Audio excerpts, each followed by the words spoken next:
Chapter 2. Delete this man's opinion. Evie. The next day, San Diego, California.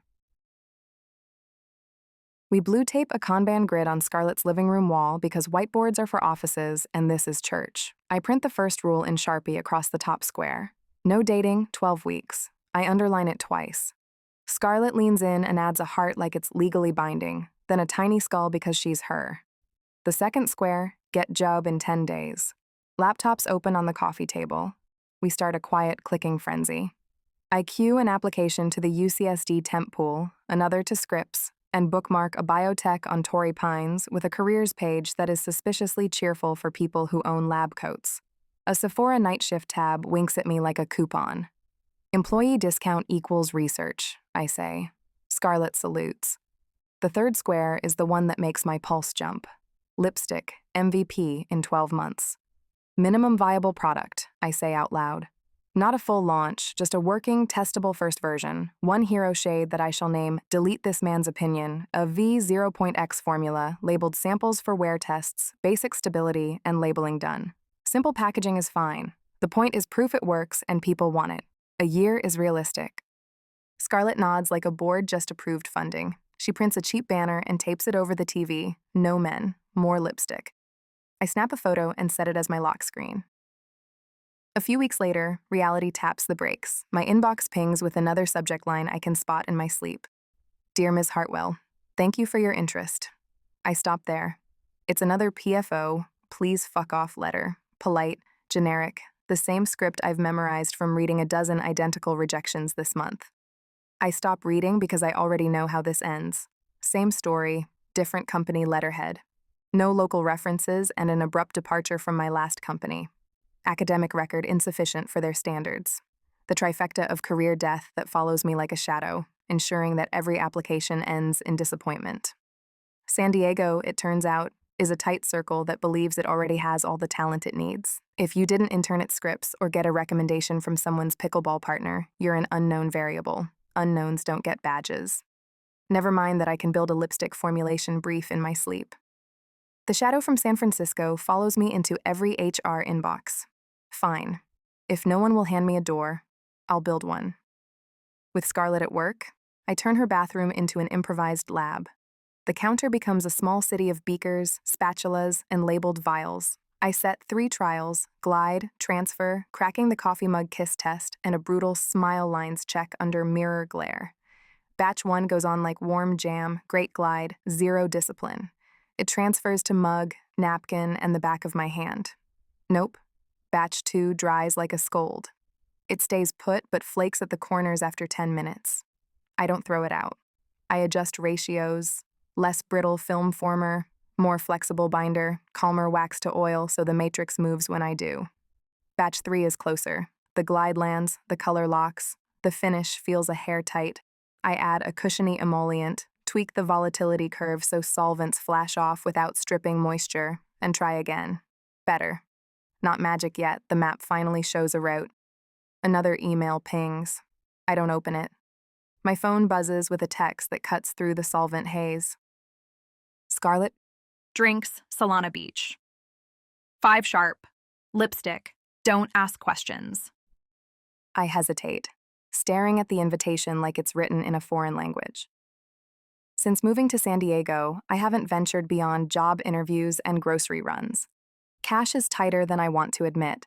Job prospects are non-existent, and spending money on overpriced cocktails makes my stomach churn with anxiety about my dwindling savings account. But Scarlett is relentless when she decides I need social intervention.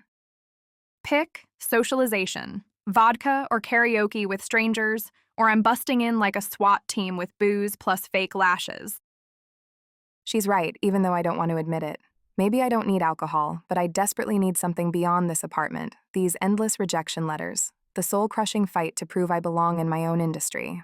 I need to remember what it feels like to exist outside the narrow confines of unemployment and scientific obsession. Me. I'm in. If I'm going out for the first time in forever, I'm doing it right.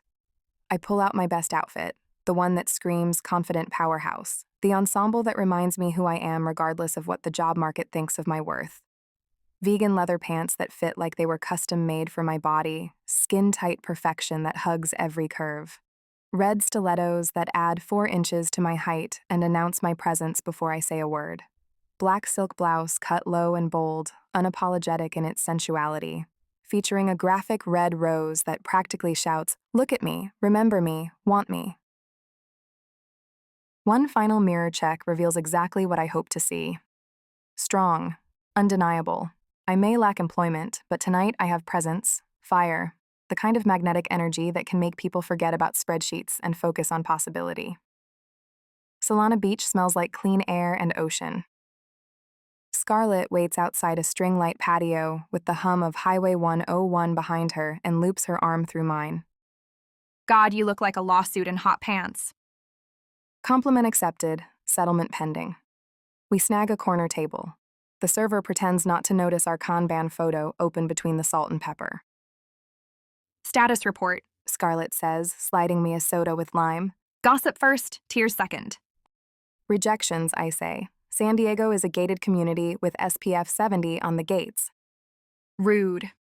She steals a fry with the precision of a raccoon surgeon. Continue. I turned your bathroom into a lab. I show her the swatch patchwork on my hand. Scarlett beams like a proud menace.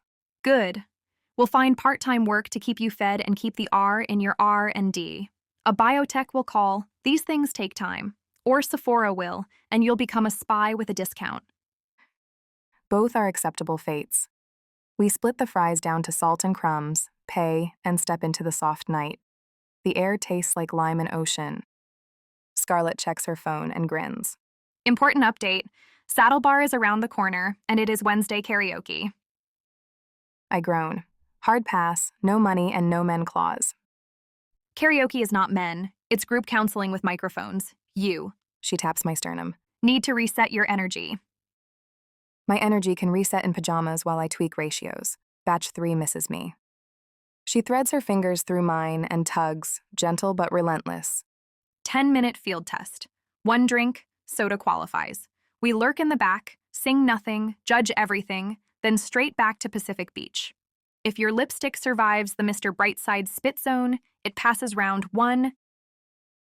I am not singing. Obviously not, She says. I'll even sign a no ballads pledge. Come on, your nervous system needs to hear a dentist named Todd Belt Bon Jovi. I stall. Tomorrow's applications. Also, my heels hate sidewalks. Perfect, She says. We'll walk slowly and look expensive. We head north along 101, heels clicking in duet. The Saddle Bar red neon sign glows a block away, humming like a dare. Laughter and off-key harmonies float onto the sidewalk. A group of men glance over as we pass, double takes, whispers. A guy in a Padres cap tries out a line. Hey, smile more, life's short. Scarlett doesn't break stride. I smile for tax deductions and restraining orders. Pick one. His friend wheezes. Padres cap studies the ground like it's a user manual. We keep walking. Another voice calls. Where are you headed? No Men Wednesday. Scarlett chirps. It's a religion. We're very devout. I snort despite myself. My reluctance loosens another notch. We stop beneath the neon sign of the bar. Music thrums bass like a heartbeat. Scarlett opens the door.